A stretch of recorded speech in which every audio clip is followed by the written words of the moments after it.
Hello, I'm here for Book Talk Thursday, talking about Chapter 7 in the Depression Cure, Let There Be Light. Let There Be Light. Today I'm going to touch on just a few things in Chapter 7. I'm actually going to break it up into Part 1 and Part 2 again because it's a long chapter, there's a lot to it, and it's really interesting how light affects our mood and our depression and our activity levels. So here we go. So he starts off with a story about a lady who thought her depression was under control, but then she started getting depressed again, and almost all her symptoms were coming back. And what he figured out, Dr. Ilardi figured out, is that she wasn't getting enough light because there was a lot of cloudy days, overcast days. She hadn't been outside, spending time outside, and so she bought a light box. So we're going to talk about serotonin and light boxes in this chapter today. So bright light stimulates the brain's production of serotonin. And we know serotonin is a huge deal as a neurotransmitter that affects our mood and behavior. It affects stress and depression. Bright light, by ramping up the brain's serotonin activity, exerts an antidepressant effect. And also it affects our well-being. Bright light doesn't just suppress stress-related emotion, it helps us feel better. And when you go outside and spend time in the sun, isn't it true that you just feel better? Also, it helps with our social activity. When our mood is upbeat, we're also more inclined to be social. According to the latest research, bright light propels us to seek out more social connection. Isn't that interesting? And to find it more appealing to be with people. And being with people is an important part of managing depression naturally as well.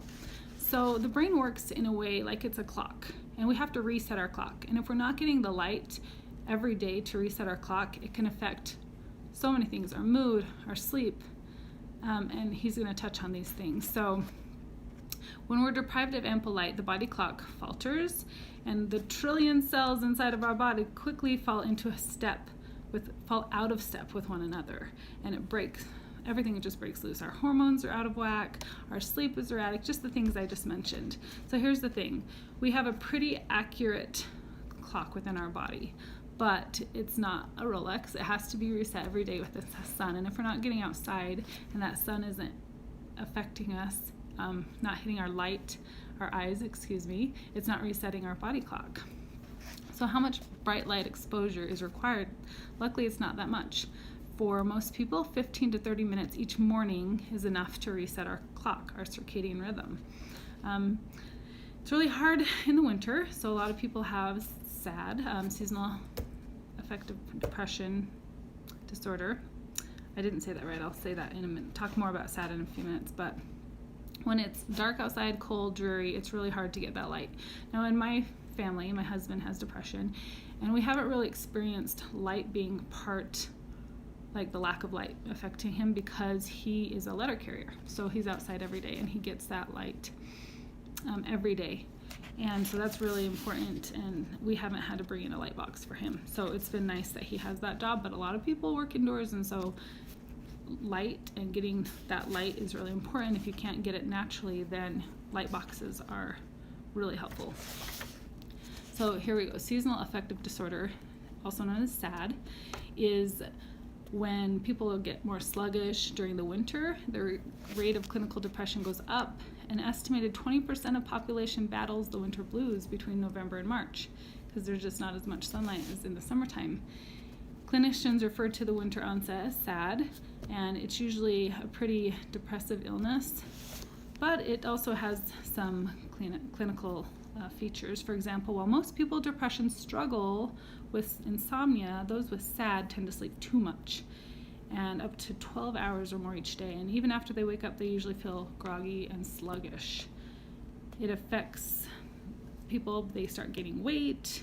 They start eating lots of sweets and things with carbs because it's like their natural way of self-medicating with all that sugar, releasing in their bodies and brains. So unfortunately, all that stuff also increases inflammation. And as we've learned before, inflammation is not good for depression. It's a culprit for depression.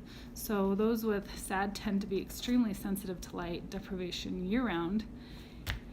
And so not just in the winter, but things can pop up throughout the year too, especially if there's like long stretches of rain or clouds or gloomy weather. So there's something called bright light therapy, which Dr. Ilardi talks about, and this is when they bring in light boxes. And thankfully, you know, we can order light boxes on Amazon and they're not that expensive. So bright light therapy turns out to be a really useful treatment for all forms of depression. It's not just for those who follow the winter blues, but for everyone. So we're all designed differently though. So it's really like a give and take, you know, trial and error to know how much light you need. And that's one thing about this book, and why I'm breaking it up in two parts, is because there's so much information about the amount of light someone needs, if you sleep too much or if you sleep too little. And next week we'll jump into the sleep patterns and how light affects our sleep patterns. But as for today, we're just going to be talking about natural light versus light boxes. So most people that suffer from depression, 30 minutes of light exposure a day is all they need to provide that antidepressant effect. But because of, like we've mentioned, the weather, and especially in the winter, a lot of days don't reach the 10,000 lux of light needed to reset our circadian rhythms and our clocks. So getting that bright light exposure the natural way is really hard. For example, like in the Stone Age, people were in the light all the time.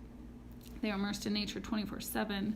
So researchers have discovered that people all over the world generally prefer the outside nature beauty, and like, who wouldn't? Being outside is awesome, but it's also difficult these days, especially with weather and the pandemic, you know. Sometimes we just can't get outside like we want to. So the light box has two advantages. It's reliable and it's convenient. As long as you have access to a power supply, you can get the light you need just with a flip of a switch. So thankfully we have that option of getting light when we need it.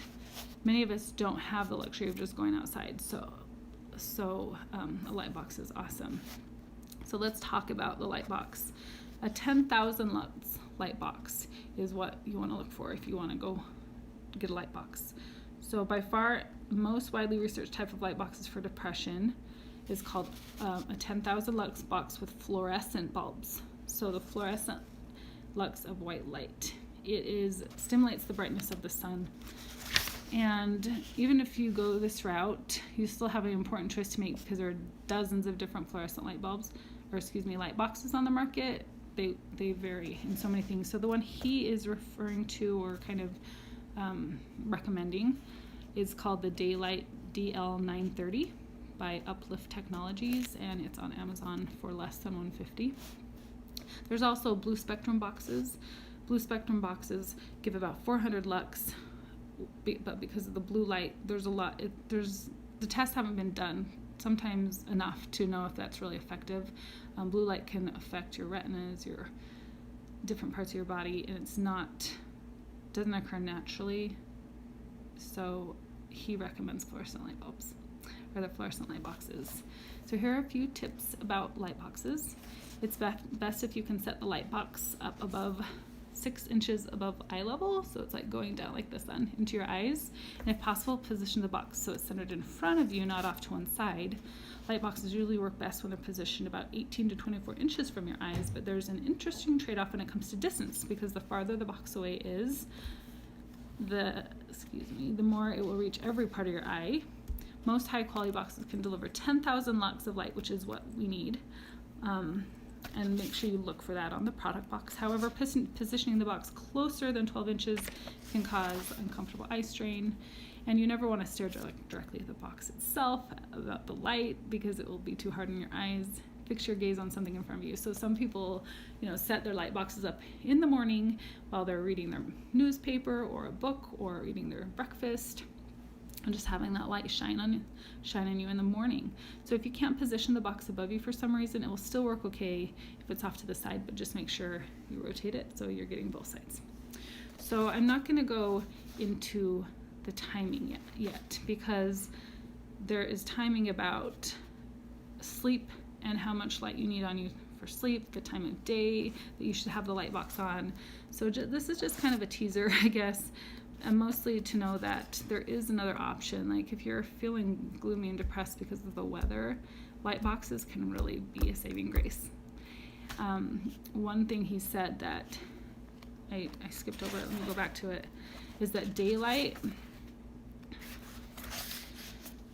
on a sunny day we have 10,000 to 100,000 lux of brightness. Our indoor living space is 100.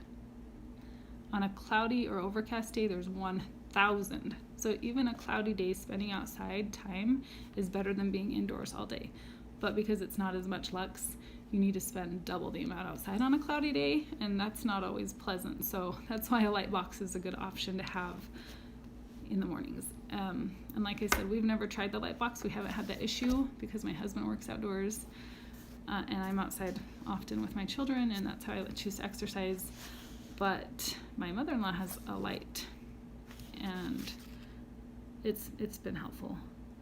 So those are just some of the things that he touched on in the beginning of this chapter. Serotonin, how important light is to stimulate the neurotransmitters for mood and behavior, and how our brain is on a circadian rhythm, and we need to reset that every day, and light's what resets that, and it can affect our sleep.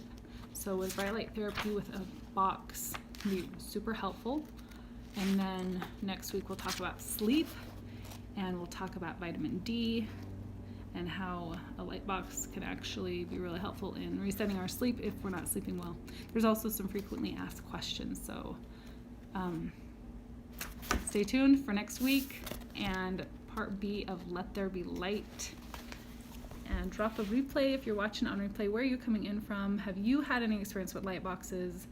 I never have, but I found this chapter to be super interesting.